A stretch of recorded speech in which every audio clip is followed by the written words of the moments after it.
The original idea was that there was kind of like pretty much the same bad guy like in Wild Wild West, the movie, so this crazy general, and he was trying to build an army of zombies.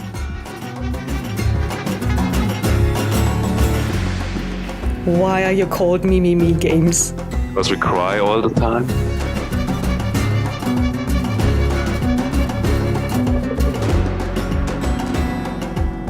So even until today, if you would take the intro of Desperados and would put the Bon Jovi song under it, it just feels perfectly. In the beginning, if you just see the rails and the song starts. Compared to other games at that time, they were like super cinematic and deep storytelling, deep storylines, and it was like mind-blowing when you played them. Sometimes was very kind of like, yeah, can you take out all more or less the strategy elements and make it more an adventure game? And we were like kind of like, no, this is not the game we're going to do.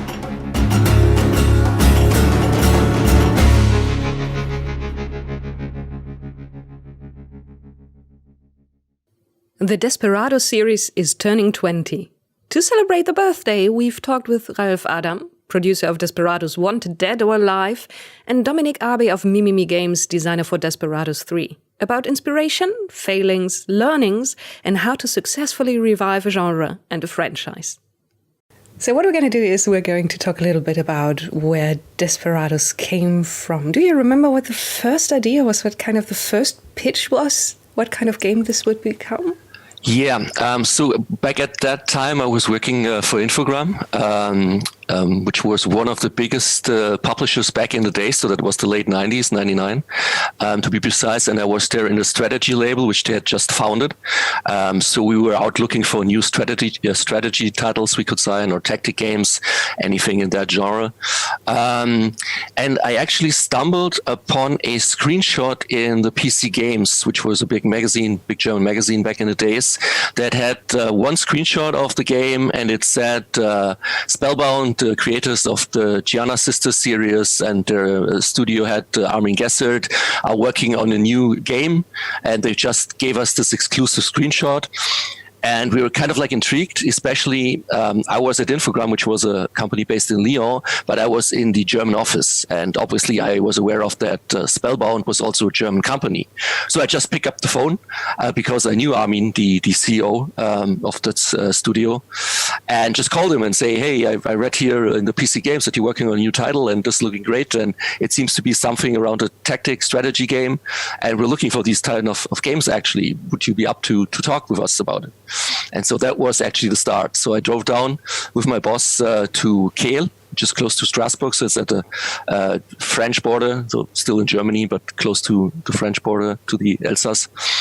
And well, we paid the studio a visit, and they showed us the very early prototype, and it just looked fantastic. And we were kind of like, okay, we need to get this title no matter what. And we started negotiating. And if you get confused, because if you have the game at home and look at it and it says Atari, that was still Infogram. So Infogram bought the Atari brand as well, amongst many other things, and just renamed themselves into Atari, but it was still Infogram. So it was for a while it was Atari/Infogram, and later it was just Atari. I'm confused myself what it was at that time. The developers at Spellbound had already made their name with the Super Mario-inspired Gianna Sisters. Jean-Marc Haessig is still creative director at the studio today, although they've renamed themselves to Black Forest Games to honor their home. Back then, Jean-Marc had already channeled his love for the science fiction genre into a Perry Rhodan game, based on a still ongoing series of novellas that might lack international fame, but have been called Germany's Star Trek. Science fiction wasn't his only love, though. He was a big fan of a series which was not that well known in Germany. It was well known in France and also I think in the United States. It was called Wild Wild West. It became later famous again because there was this movie with Will Smith. They made a movie out of it, but originally that was a series from the 70s, I think. And he was a big fan of that. That was one of his main source of inspiration. Then obviously the Sergio Leone and all the classic spaghetti Western. But also he had another kind of source of inspiration because he's French. So he works in Germany, but he lives in Strasbourg, and he's originally an artist. So he was creative director, but his roots are in drawing and painting. And he's a big fan also of a guy called Möbius, who did very classic Western kind of like cartoons, like the Marvels, but in a Western setting. So those were his main sources of inspiration for the original game. And from a game perspective, I mean, obviously all kind of like tactic games. I mean, there are roots of some Metal Gear Solid is in that game. Obviously, the biggest game we've always got compared to, and I mean, rightfully as well, was the Commando series, which came out before us from Pyro Studios in Spain. And that was also, of course, a game we played a lot and where we took some inspiration out and tried to take over what we liked in that game, but give it a different style, make it more cineastic and everything that is Desperados now. And looking back, do you remember what that first prototype looked like and the things that changed? I still have it. I don't know which level exactly. I guess the fans out there will know it, because for me it's 20 years ago and I played the game a couple of times afterwards again, but I forgot which exact level it is. But it's in the second part of the game. Must be level, if I guess it would be 16, 17. But there is a scenario where the gang comes into the town with a train. And then they leave the train and enter the train station. And right when you start the level, there are, I think, 5-6 bad guys in front of you, and you have your gang, and you need to get out of this situation by kind of like with this quick action function that you have a program that everybody shoots down one of the other opponents. So there's kind of like a shootout scene right at the beginning of this level, and it's obviously kind of like reminiscence to the famous train scene in Once Upon a Time in the West with Charles Bronson. And that level, actually, or that scene, they already had in the prototype. It wasn't as polished, but it already showed the final art to a certain extent. I mean, there were a lot of props and everything that make the level even more detailed and more lively. All of these things were still missing, but it already had the final train station, and this kind of like scene. That was the very first thing they had. And they only had this one action that you could shoot. So all the other actions that you can make in the game weren't in that prototype yet. But just that scene, it transported so much of this Western feeling already and what they tried to achieve with the game, or what they achieved with the game Spellbound. And B, it already had this what we call in game development the pacing. So it had the right kind of like timing when you were programming the action and the animation, and everything was already very smooth. So just with that very small prototype, or that very small part of that level, it already showed what the game could become. And we were kind of like, we want that. Almost 20 years after Desperados, Wanted Dead or Alive, the young development studio of Mimimi Games revived the franchise. Why are you called Mimimi Games? Because we cry all the time. Is it such a hard job to be a developer? Yeah. And my colleague founder, Johannes, he was like, you guys are always like mimimiing, like crying about stuff. And then we were like, haha, let's have this as a team name. And then it just have been stuck since then. Very contradicts a lot to the games we're doing right now, but that's also fun. So I don't know. It's not where you would expect hardcore tactical games. Let's first talk about how it came to be that you worked on Desperados 3. Basically, we were always like following what Commandos and Desperados was doing, and they were not doing much or like anything at all. But we had always an eye out for if somebody would work on them, if there would be a possibility to work on them, because we liked them so much. So even before we started Shadow Tactics or something, we kind of checked some information, and then there was this IP transfer to THQ, and then it popped out, okay, they're now buying that IP, and obviously they want at some point do something with it. So we, pretty early, even during development of Shadow Tactics, we approached them and asked them if they would possibly want to do at some point something with us. And it was not on the highest priority list because the genre at that point was that.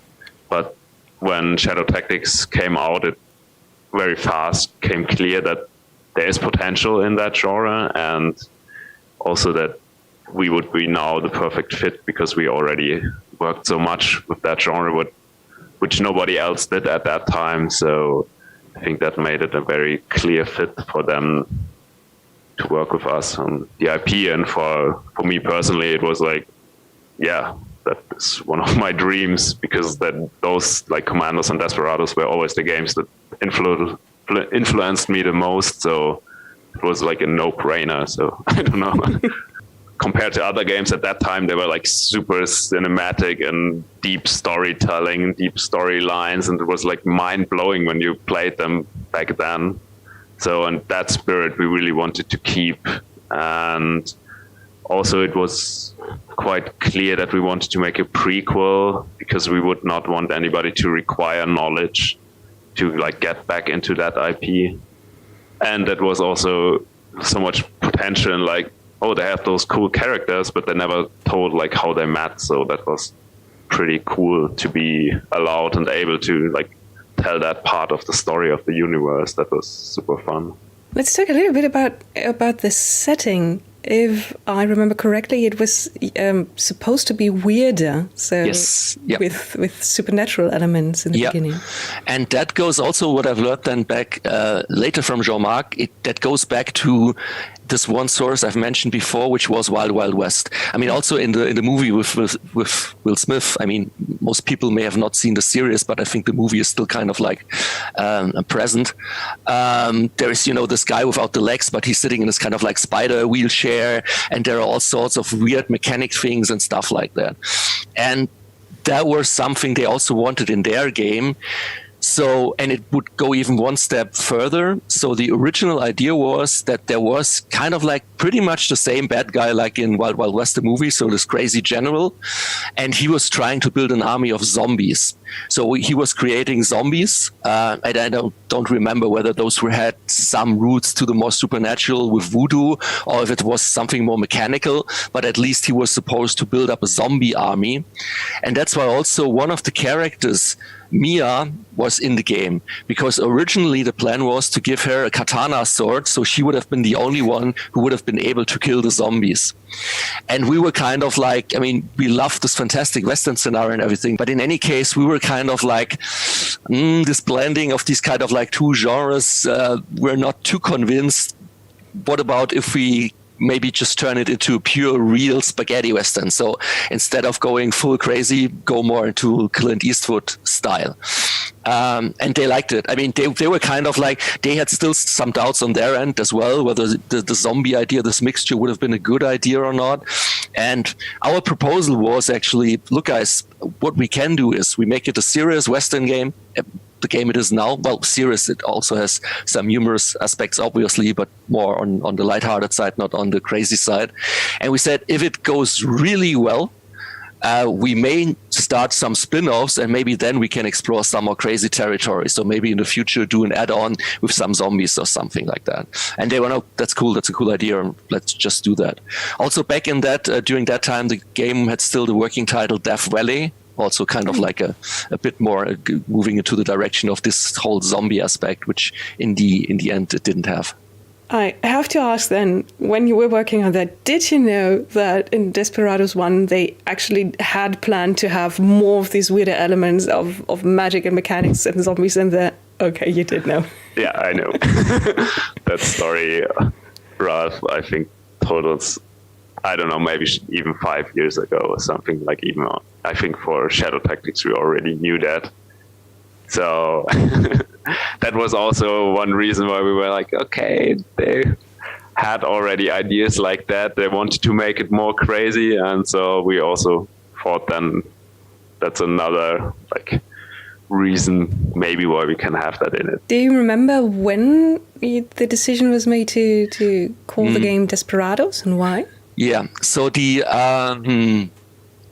we signed the game late 99. Must have been something like October, November. It came out in, well, April 2001. I think that's also one of the reasons for this interview, because we're celebrating pretty much by today the 20th release date. And I think the zombie decision was already when we were still in a contract negotiation. So we told them, look, guys, we don't want to sign a contract now and then later say you need to change the story. That would be bad publisher behavior, but we want you to be aware that we want to sign the game, but only if we can turn it into a full Western game. And they say, no, that's fine, that's okay. And we signed a contract within 1 month, I think. So it was all really fast. And so we still lived with Death Valley for a while, I think, maybe another 4 or 5 months. We were kind of, it's a cool title. I mean, it still fits for a Western, even if it's without zombies. We may leave it or not. But then ultimately we said, no, maybe let's change it. And then we were looking for a new name. The team would have loved to use the name Desperados, but there was one tiny problem. There already was a game called Desperados, a budget shooter by GT Interactive. Spellbound told us we can't use the name. But the funny thing is, exactly at that time, Infogrames was on a buying spree, so they had a lot of money, and they bought Ocean, which was a huge English publisher, developer, and they also bought actually GT Interactive in the United States.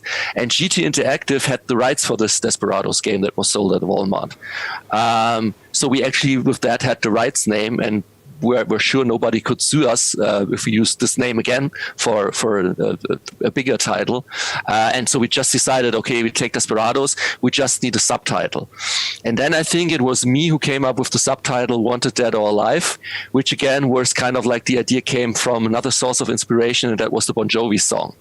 Because at that time we were already working on the cutscenes, because Desperados has a lot of cutscenes, and part of the unique selling point, at least back in those days, was we wanted to give it a big entry with the large intro, but then also after each level as some kind of a reward, we would also show another cutscene and tell the story even further with high-res rendered cutscene, which were big these back in 20 years ago. I mean, these days you do it in engine, but back then that was really a big thing. And for the intro, we already had kind of like a lot of the cinematics, and just for fun, I always put, as we didn't have any music back then yet, I always put Wanted Dead or Alive, the song from Bon Jovi, under it, and it was fitting perfectly. So even until today, if you would take the intro of Desperados and would put the Bon Jovi song under it, it just feels perfectly. In the beginning, if you just see the rails and the song starts and goes to the first climax, it's perfect. And that went that far that we actually asked Bon Jovi, our marketing department in France reached out to their managers, but they wanted 1 million flat for the buyout for just this one song. And I mean, the game was less than 1 million back in the day, so yeah, it was too expensive, unfortunately. Looking back at where the game came from initially, what do you think about that supernatural elements made it back into the setting? Is the kind of fulfillment of the promise that you made back then? Yeah, I mean, I definitely love it. They did it in the third part. I still even for an add-on, if it would have been zombies, at least the zombies they had in mind, because again, what Spellbound had in mind was really more zombies, like, from George R. Romero mixed with Wild Wild West. And you could say in the Desperados 3, the voodoo lady also turns the opponents into kind of like zombies, but this is really the original kind of like zombies, and it fits the setting so perfectly with this New Orleans setting and this whole voodoo aspect. So it really, it's perfectly embedded, and I like it much better now the way it is than what we originally had in mind. So yeah. Many players' first contact with the Desperados game was through a demo that was distributed in cereal boxes, of all things. Yeah. Something that keeps coming back is that many people, their first contact with the game was actually in a cereal box. Yes. How did that happen? The marketing, that was all more handled in France in the headquarters, because they had a big marketing department there. So they actually made that deal. And it's funny because a lot of people up until today, reach out to me and say, "Oh, do you remember the cereal box? And it was so fantastic." And I was like, yeah, I wish I could claim I had the idea for that, but that wasn't me. I mean, the demo itself was great in a way that we also did something that was, we were not the only ones, but it was still very unique. We made a demo level that was not part of the original game, because that's what most developers and publishers did back in the days. They took one level out of the game and made it a demo level. But we actually created just for the demo a completely new level that was telling kind of like a little prequel to the actual Desperados stories. So it's just a day in the life of John Cooper and his gang when they're out for, bounty hunting. And that was very unique. And also, I mean, the thing is, we did that level very late. So, I mean, if you start making a game and if you build the first levels, you first have to get into it. You try out a lot of things. You thrash a lot of things. You redo levels until you really fully understand how all your game mechanics works best together in the game. And so when we made the demo level, we had a complete understanding of the game mechanics and how we could build a great level together. So in my opinion, the demo level is one of the best levels because all of our learnings that we made the past year before that went into that level, obviously. Tell me a little bit about how the game also in some places, as far as I know, had to be changed for an international release. Because, as you said, the sources that Spellbound was working on were very European, like basically the spaghetti westerns, French comics, things like that. So now if you want to sell this game to people from the USA, basically give them this European version of their Western setting. It was very funny.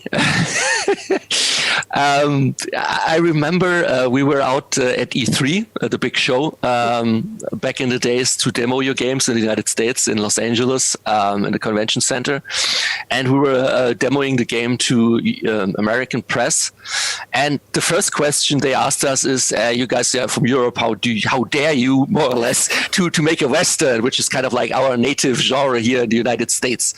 And then you make this kind of like spaghetti Western and it looks so Sergio Leone and this is all ours. And we were like, do you know why these Westerns were called spaghetti Westerns? And the journalists were looking at us and we were like, they were all shot down in Italy. And they're, no, you're lying. This is not true. And they were not believing us that actually most of the Sergio Leone Westerns were shot down in Italy or in Spain and other European places. And so they were so completely under the impression this is so United States in its roots, which it is with regards to the story, obviously, and everything it is there. But especially the Western, we tried to transport and to cover and kind of like to remake it to a game. We're actually more a European thing, at least from where they were shot and everything. So that was very funny.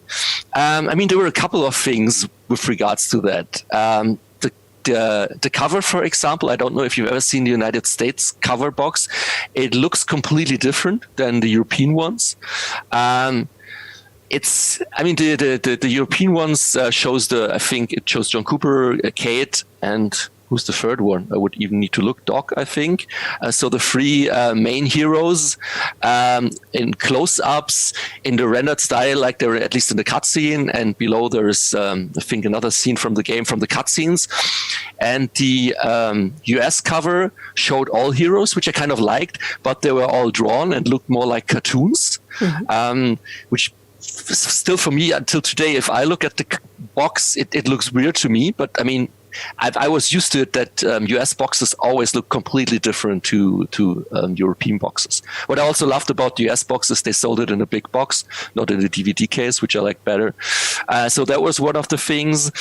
Another thing which I think is hilarious, in Europe, we obviously had, with the theme of the game and what you're doing, had some age rating issues. So we were always kind of like struggling. Okay, how far can we go with the violence and what can we show and blood and everything? And we ended up with a 12 rating, which was the thing we wanted to achieve.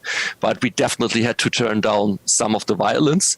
And for the US version, they asked us to put in more blood, but we were supposed to take out all the curse and swearing. So in the German version or the European version, Doc is always kind of like shit, I'm too old for this shit, and this kind of like, and this is all not in the US version. So they had to take out all the curse words, for example, which was a bit weird. And then we also had the famous scene in at the farm in the second level.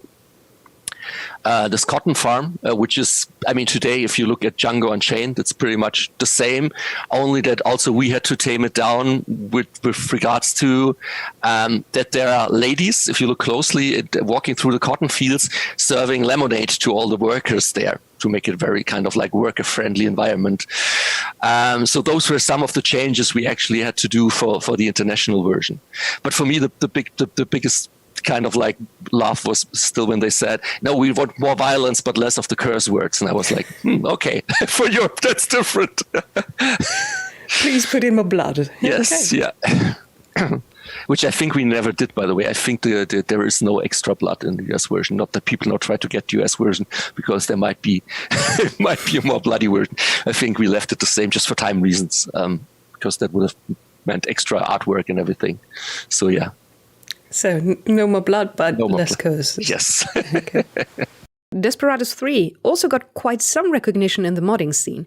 Hours of work have been poured into reworked levels, some of them completely rewriting the story and creating a new game out of the puzzle pieces of the original. Desperados.mod.io collects several dozen levels with rewrites, solo missions, and fun new takes on the existing material. Considering the large number of existing mods, we decided to check out the second modded mission of Saxorat, a winner of the latest modding contest. It features a unique solo run with Doc McCoy and reworks the popular Flagstone level in very interesting ways. We contacted the creator of A Night Out and asked him a few questions about what makes his mod stand out. The mission took 2 days to make, with tools combining extended sheets, level editors from the community, and runtime Unity editor. Lots of time was spent on playtesting, getting the timing of waypoints and the placement of enemies right, so the flow would work and the level of difficulty would steadily increase throughout the mission.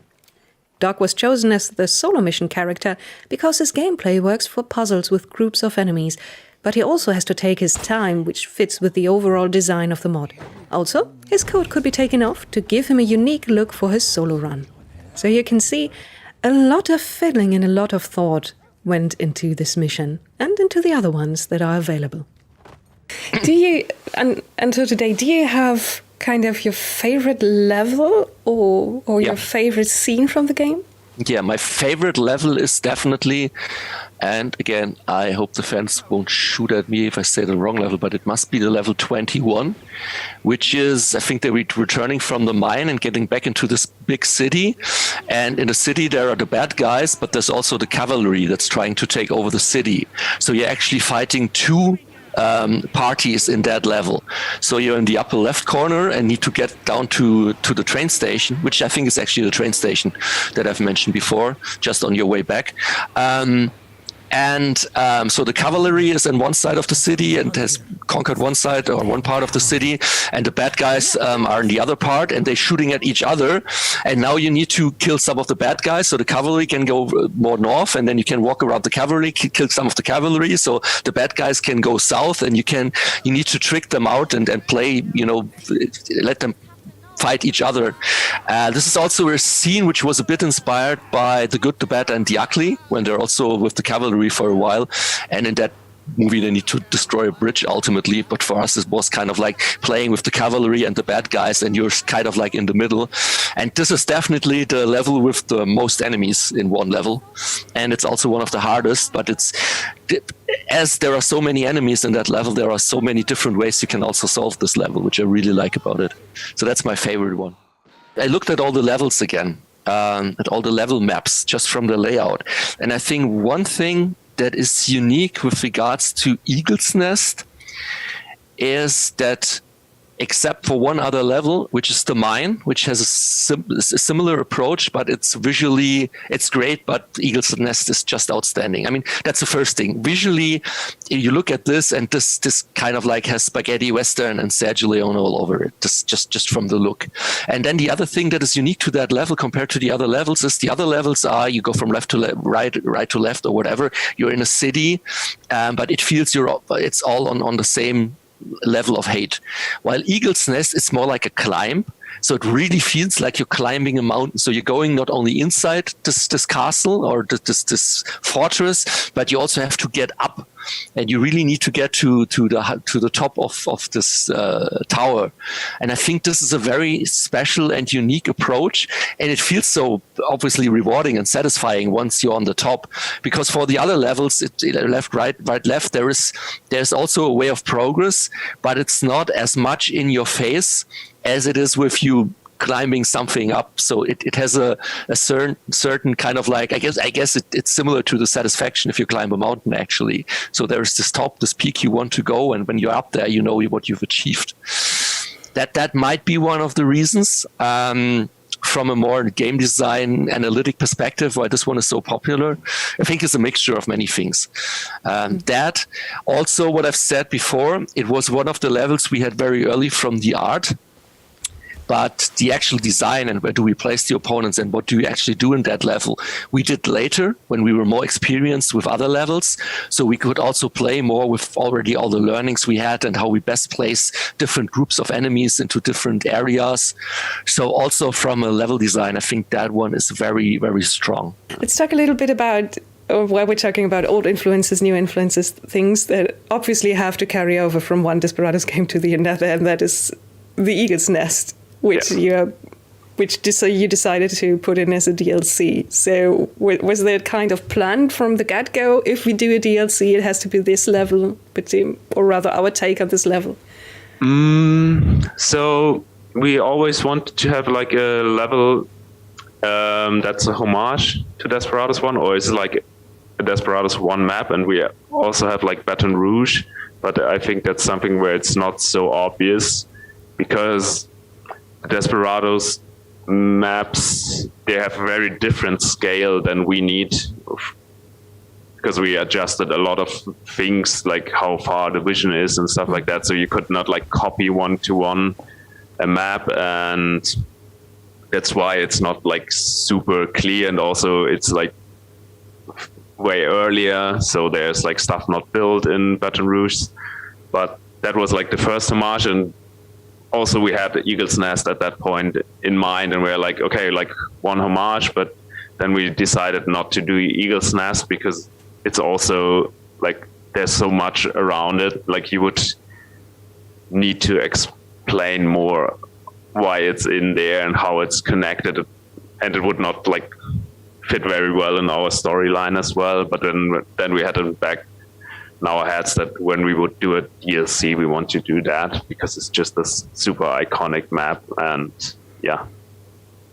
And how did that turn out working on that? How much did you have to tweak? How much did you have to change with the changed mechanics and move things around? Was that a long process? I think it was then a not so long process, because at the point when you finished your game, you know so much about your game that you know, okay, this would work, this not, this we have to adjust. So we could be pretty straightforward. Obviously it needed iteration, and all the interesting part is like the map is now, there's Eagle's Nest, and there's like, it's just like a quarter of the map that we built. So there's a lot around Eagle's Nest, and like figuring that out and making that like kind of logical, that it's still connected, because I think the original Eagle's Nest is just in the desert. There would be no things around it, but you need stuff to have proper gameplay in it. So we had to build like a small old village or an old battlefield, and that was rather challenging to have something where we would be, okay, it's still very convincing because we just need a larger map. And that's where you see where it's very different, because like in the original one, it works as a full, like very long, big map. And in our game, because of the scale, it's like 1/4 of a map. So. If you're watching this, you can win the smallest collector's edition in the whole Wild West, or a normal Desperados Collector's Edition, or the amazing original soundtrack on vinyl, or amazing Desperados artworks from Displayed. To participate, go to desperadosgame.com and follow the instructions. You will fill out a very short Desperados survey form to participate in the raffles and maybe influence the future of the Desperados franchise. If you look at the soundtrack, I think there's something where it worked very well.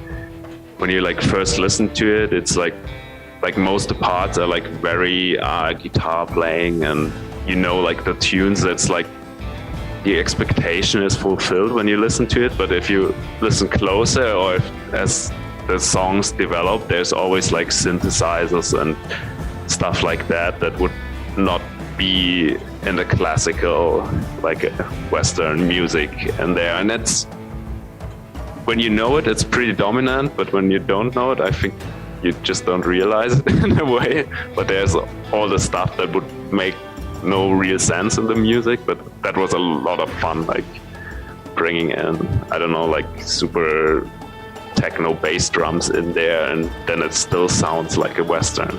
And it sounds like a nice project, just trying to look how far you can push it until people actually openly notice while playing the game. Okay. Yeah.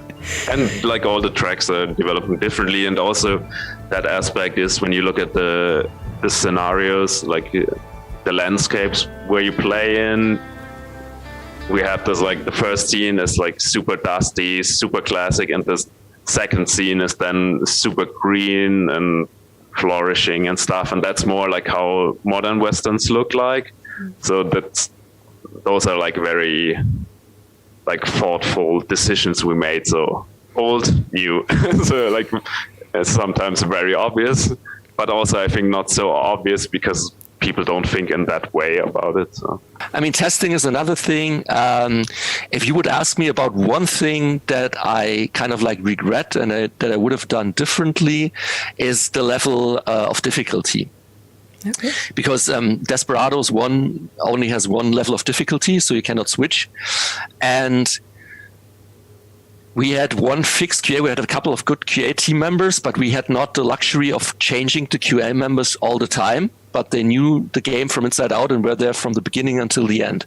And when you work like that, what obviously happens is that after having played a level for the 10th times, obviously everybody, including your QA, knows the game inside out. And what happens then is that you say, I can complete this game in 10 minutes. Let's make it harder. Oh, it's still too easy, so let's make it harder. Because obviously, once you know all the secrets of the level, I mean, you can always compete every level in a speedrun manner. And so we made some of the levels, unfortunately, a bit too hard. And 21 is by far the hardest level of all of them. So testing it already was a kind of like a challenge. But then testing it and not making it impossible for somebody who's playing it for the first time was even a bigger challenge. And I think with some level we did a better job, and with other levels, I must say, every time I looked at new people playing the game for the first time, I was like, oh, maybe. Maybe. And the sad thing is, it would have been very easy to actually add a level of difficulty, because I mean, everything was in a database. The behavior of all enemies, they were all in a database. So we could have just said, okay, on level easy, their line of sight is shorter. And it's just taking longer for them to reload all these things that would have been for one coder, maybe 1 week to add that. And we thought, no, the game is fine as it is. Let's ship it. So that 1 extra week would have been very beneficial, because I mean, the game got great reviews, but if there was one thing everybody was complaining, if people complained, it was the level of difficulty. Did you have a favorite character among the crew? My favorite character, and I did the voice recordings for the German version. I also wrote most of the dialogues, actually. And I always played the German version, and especially in the German version. I think I've played the English version, but I can't even say how well he is there. But in the German version, Doc is my favorite character, because his voice and the punchlines he has, he's this very cynical Lee Van Cleef character, and I just love him. I mean, yeah, he's great. Is there something that was kind of, this is my favorite character, this is my favorite aspect of the game, things that carried through now to the Desperados 3? Yeah, like some characters have just made it to Desperados 3, obviously. I'm a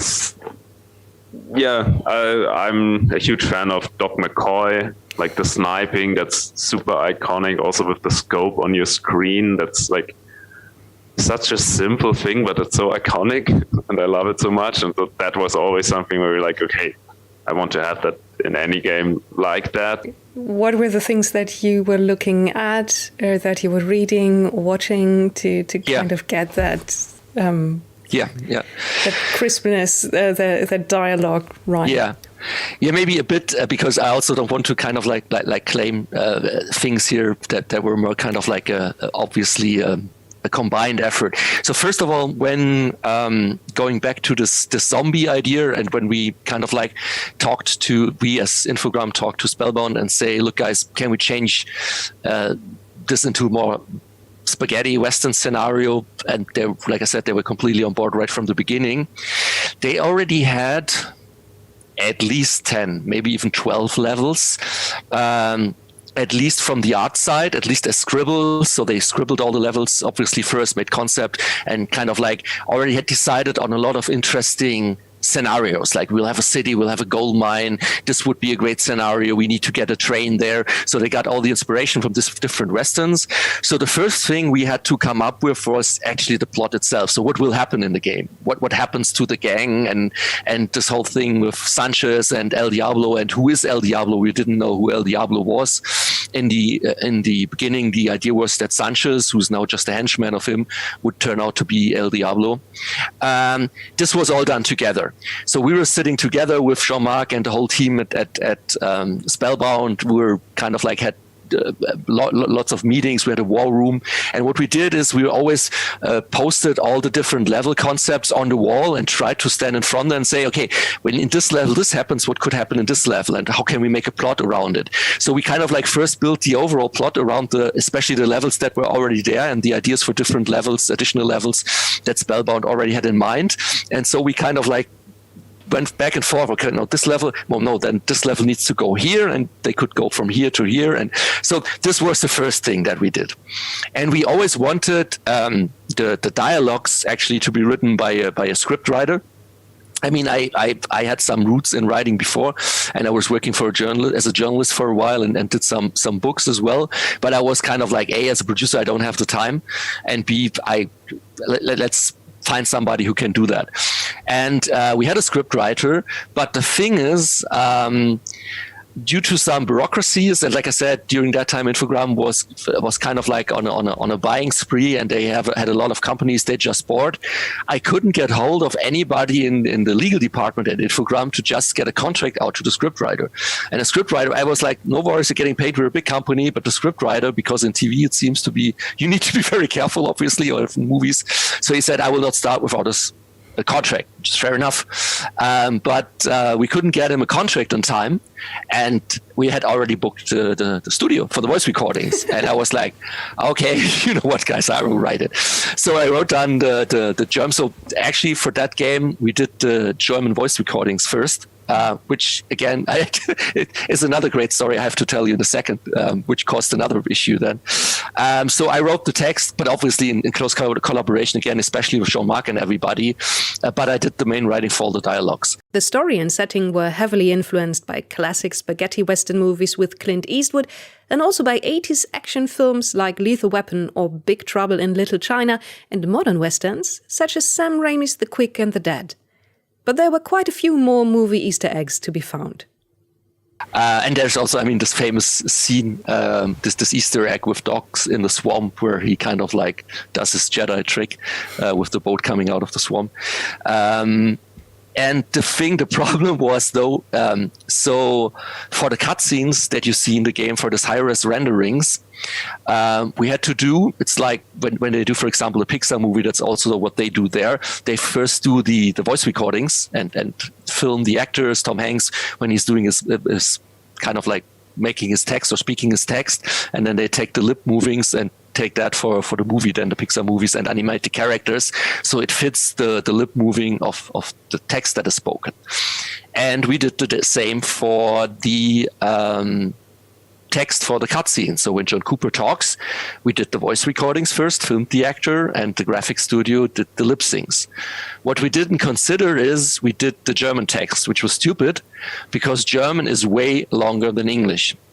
And any German voice actor is used to getting English films and he's dubbing it, and then he cuts out lines or speaks faster, so it always fits the English. But the English actors, A, weren't used to dub German lips movings, and B, the text was just too long. They said, guys, we don't have that many words to fill in the text here, so it still fits to the lip movings. And never again I did afterwards for any other game I worked on the German voice recordings first to do the lip syncs, because that was a very stupid idea. Yeah. So if in the English version the dubbing sometimes is not looking good, that's on me. Oh, a pear. That's very nice indeed. Go hang it.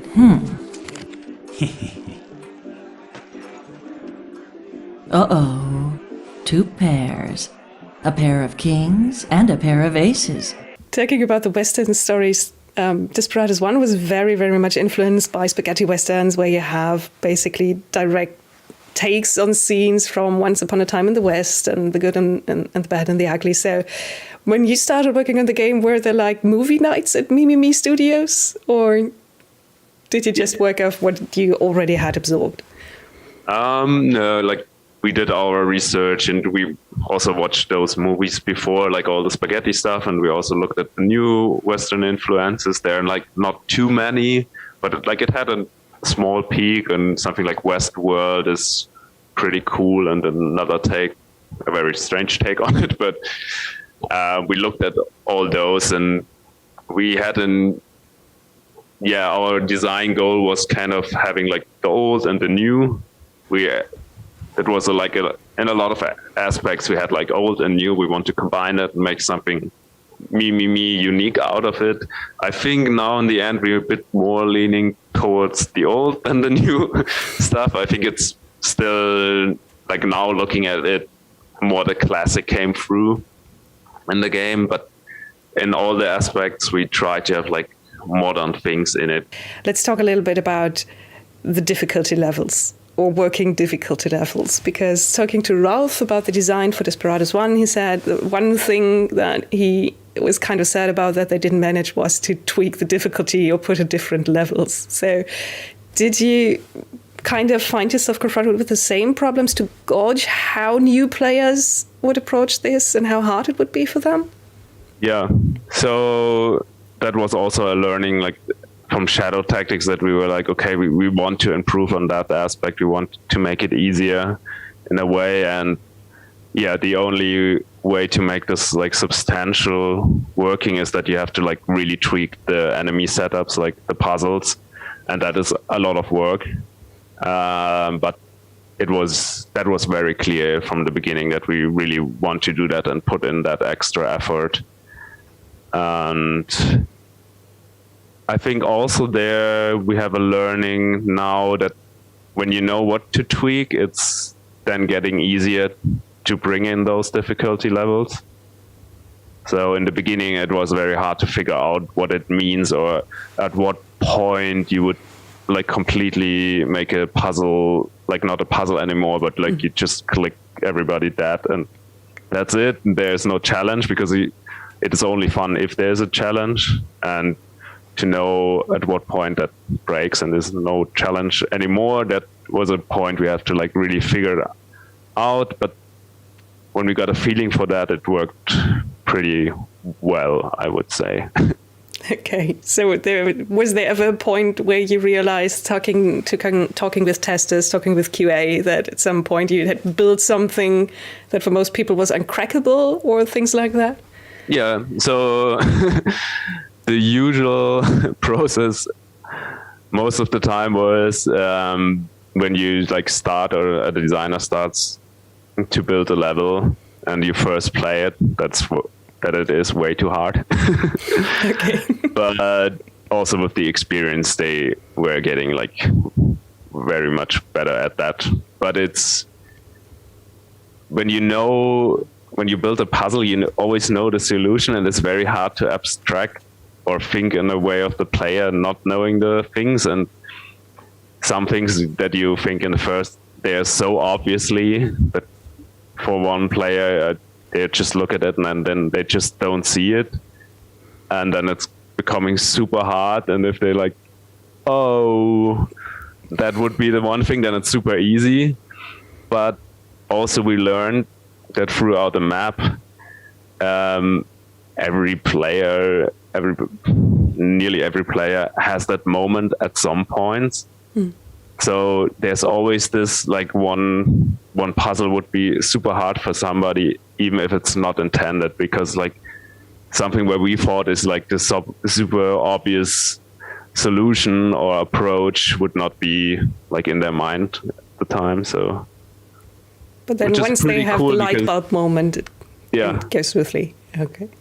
So, but that helps because you always know, okay, at some point there will be a challenge in for the player. So we could be more like say, okay, let's make it throughout a bit easier because those moments will happen anyways. But on hard, we would like force them in. I'm for Desperados 3. I'm mainly a fan who played the game through and kind of like, with very warm feelings, had a very great time. I think the only thing I must say, but see, that's the thing. Even on hard, for me, it's too easy. But hey, I'm not the benchmark here, obviously. So. No. Do you remember other moments during production working with Spellbound where things just didn't work out, or where things suddenly worked out in a different way, in a surprising way? Things that seem like they are absolutely meant to be in the final game, but they were kind of just coincidence or serendipity? Let me think about this. I mean, generally until today, and I'm now almost in my 30 years of game development. It was still one of the best developments I've ever been kind of like involved with regards to the collaboration.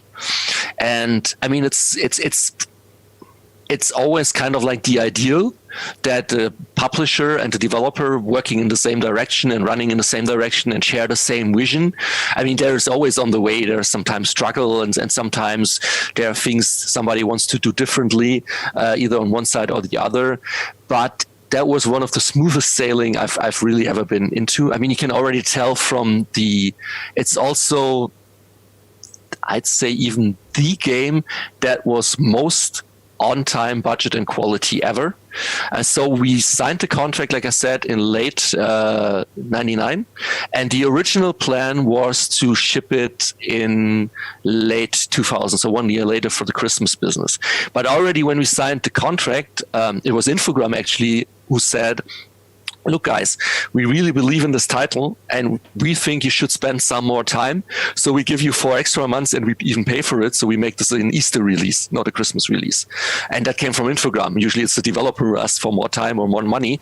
And obviously the developer said, sure, that sounds awesome. We gladly take the money. And then it was the Easter release. So they released it on time. And it came out really on time with the planned scope, with all the 25 levels that were planned.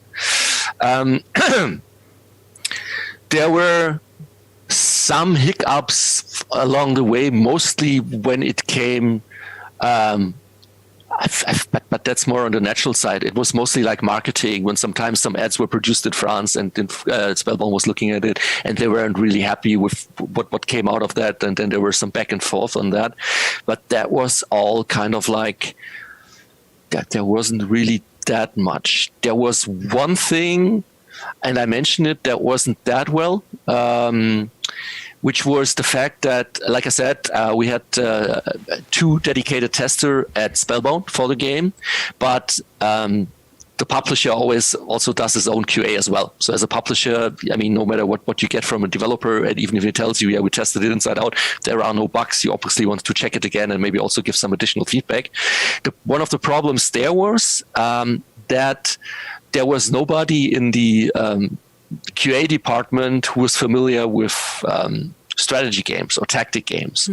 So the feedback we got there sometimes was very kind of like, yeah, can you take out all more or less the strategy elements and make it more an adventure game? And we were like, kind of, no, this is not the game we're going to do, because obviously the DNA and the roots, and if you look into what Infogrames did, mostly games like Alone in the Dark, they were way more in another genre. So this was really their first strategy game.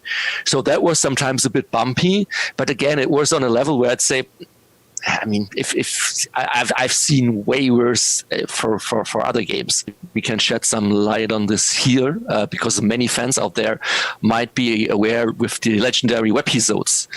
And if not, so that was the idea that after the game was released, Infogrames wanted to release 6 more levels or what they call webisodes because they wanted to release it only in the web. So that was their first kind of like attempt to test out this magical new thing called the internet.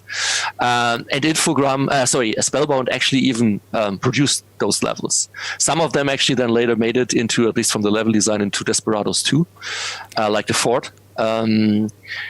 But they made all the levels, but Infogrames never managed, unfortunately, to get these out. Why that was, I don't know, to be honest, because that was after I left Infogrames. So like I said, I left after the original game was released, and when Spellbound just started on these webisodes. So ultimately they produced 6 additional levels, but they never saw the day of light. And like I said, the funny story behind that is that Bruno Bonnell, who was the CEO of Infogrames back in the days, so a bit like what Yves Guillemot is to Ubisoft. He was this charismatic leader of Infogrames. Once visited us in our office, the Infogrames office in Germany, when we were working on the game, me and my associate producer, and said, I love this game. I've already heard so much good about it, and I want you guys to make it a online game. And we were like, this is a single player. It doesn't even have a multiplayer modus. How do you want to make it an online game? And he said, no, the internet will be the next big thing, which he was absolutely right about it. And that was 2000. So it's funny. Bruno back in 2000 said in the future, and he called that nomadic gaming, we will play with our watches. We will play with our phones. We will have displays even on refrigerators that are linked to the internet, and you can even play on these. And we were just like, this guy is kind of like a bit crazy. But he was absolutely right. I mean, it was 10 years too early, but hey, I mean, that shows what kind of a visionary he was. But nevertheless, he wanted us to make turn Desperados into an online game, and we were like, not going to happen, sorry. And that's when we came up with this idea, but maybe we can do these episodes and you can just release them into the internet. And he said, yeah, that's a great idea. And he was happy. And that's how that kind of like was, that idea was born. But it never actually then panned out. So those levels are just lost. They are the lost levels, yes, unfortunately. Okay. Yeah, okay. Yeah. And one last thing I have here is about what was supposed to be kind of a spin-off, Eldorado. Yeah. If you know anything about it, how that game came to be and why it's actually not a Desperados game, or at least not officially. Yeah. Again, for that one, I'm even also in the credits, but I think the only thing I did for Eldorado was the voice recordings. And I was booked directly by Spellbound, if I remember correctly. Or was I booked by DTP? I can't tell you anymore. But what I know about it is that Spellbound wanted to do another game after that. They already had some ideas, and like I said, they were happy with some things in Desperados 2, but they also agreed that other things weren't working out that well, and they wanted to take these learnings and just make a better game, either a Desperados 2.5 or a huge add-on that you could sell maybe even for full price or whatever. And so they I think even they had some level material already that didn't make it in Desperados 2, but I might be wrong on that part. But they reached out to Infogrames/Atari and said, we want to work on another game because, like I said, they still own the brand, the Desperados brand. But Infogrames wasn't too interested in that. And they were already, I mean, one of the reasons actually why I left Infogrames after Desperados was that already back then, Bruno Bonnell, the CEO, announced that they would like to focus more on console games in the future and kind of like get rid of the PC market. And for me, as I was working in strategy games, I was kind of like, I don't believe in strategy games on console, so I'd rather love to continue working in PC games, and that's why I changed. And after Desperados 2, it was even more clear, so Infogrames was cutting all of its roots to PC gaming, and so they didn't have any interest. But the thing is that the contract was, I think, made in a way that Infogrames owned the name Desperados, but they did not own the name for the heroes. So John Cooper, Kate O'Hara, all the heroes, they were kind of like copyright, trademark, whatever by Spellbound. So they owned the rights to the heroes they created. So the only thing they couldn't do was to make a Desperados 3, but they could make a game, whatever, and then use the heroes for that. And so they pitched it to a German publisher, which was DTP up in Hamburg. Also, they don't exist anymore, unfortunately, these days.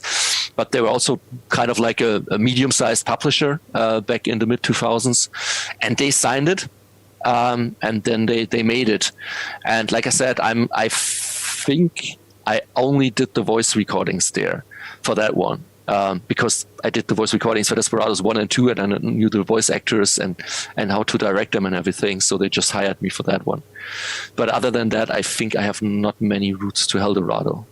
Yeah. But that, okay, so it was basically a Desperados game and all but the Desperados. Yeah. So if you're out for more Desperados fun and you have never heard of that game before, check it out. I think it's definitely the better Desperados 2. It's a bit shorter, and I think one, in my opinion, main flaw it has, but this is more just from a game design perspective, but it starts with a very dark and rainy level.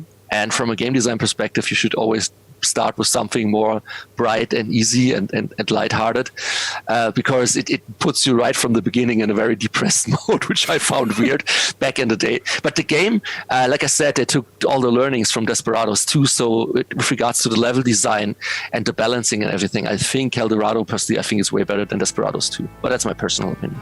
If you're watching this, you can win the smallest collector's edition in the whole Wild West, or a normal Desperados collector's edition, or the amazing original soundtrack on vinyl, or amazing Desperados artworks from Displayed. To participate, go to desperadosgame.com and follow the instructions. You will fill out a very short Desperados survey form to participate in the raffles and maybe influence the future of the Desperados franchise. And have you also been aware of the things that kind of happened around the game? Things like the extra special edition with tiny dioramas, or things like the role-playing game. So how does that feel to have all these add-ons, basically? That always gives you the feel that, whoa, this is big. Because it's not just a game, it grows like on the sides. And like one thing I have to point out is like the diorama trailer. Have you seen that one? Yeah. I love that one so much. I don't know, I'm a bit sad because it did not get the attention I think it would deserve. Maybe that's because of the timing, and we had a lot of trailers there, and also it's not this like super flashy. It's more like it's kind of like a piece of art, I would say. It's more like you watch it and you just enjoy it, but I think it just perfectly hits the mood, and it's so well crafted. Like, it's impressive.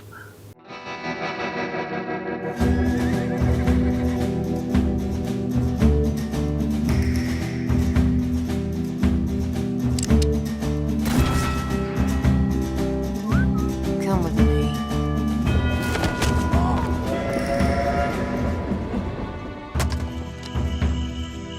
Oh my.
You've looked at and you've played Desperados 3 and you've looked at what Mimimi have done. So you're kind of happy with the legacy? I'm the happiest man I could be with that game.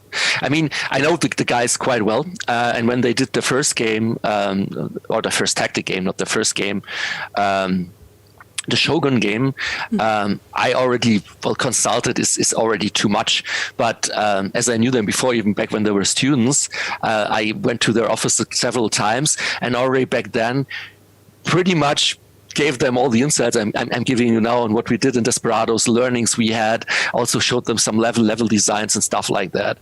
So already did that for the first game, and then I did that again for Desperados 3 in the very beginning, kind of like tell them again, okay, what were our ideas? But I've already always told them, this game is 20 years ago, and we tried to make this kind of game. Today I would make so many things differently, also from the storytelling perspective, and things we did there, things that might be, even from a political correctness, I'd say, looking at that today, that's close to being a bit cringy. Take the game and make it your legacy. Make whatever you want out of that, and they did. And I'm happy that they still stuck to so many things that I think were so they just took the best of what Desperados was and just made it better. So I'm very happy. I think they even gave me credits. Thanks for that. That's already too much. I think a special thanks or something. Looking back now, that Desperados 3 is done and now celebrating kind of the birthday of the whole series of games. How happy are you with what you turned in, with what you did? Is there pride in kind of having revived not a genre, but also kind of a series of games that you grew up with? Definitely. No, we are super happy with the results and the perception and everything around it, and like so much feedback from the fans, and that I'm so happy that we really like valued that IP and made it something that's, but I would say, okay, that's a Desperados how I could have imagined it, and that's a honor and such an achievement to have that delivered. No, like there's like not a single point where we're not like, we're not happy about it. That's really cool.